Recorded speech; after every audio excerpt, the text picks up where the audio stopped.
Otherwise, the concept of e-highways will have a continuous flow without stopping it.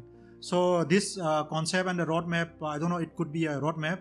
The concept was revealed by our Honorable Transport Minister Nitin Gadkari. If this e-highway comes realistic, then your goods carrier, that heavy duty trucks, no need to have a huge battery or other things. No, you don't need to have IC engine. It can be only on the motor with the e-highways, like you have an antenna touching on the overhead.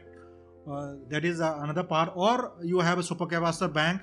You immediately charge within maybe 1 minute a whole supercapacitor bank. That is the replacement and alternative. Definitely, and I think Nitin Gadkari ji is doing some brilliant work, and I really wish that he remains in the power really long. And that is the whole idea.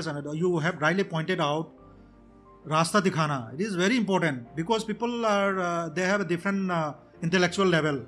They may not catch. Somebody may not get the idea. If somebody saw a road or a pathways or some possibility, then feasibility, then somebody will catch and do some innovation and make out something better than us or than others. And he's moving rightly with the science.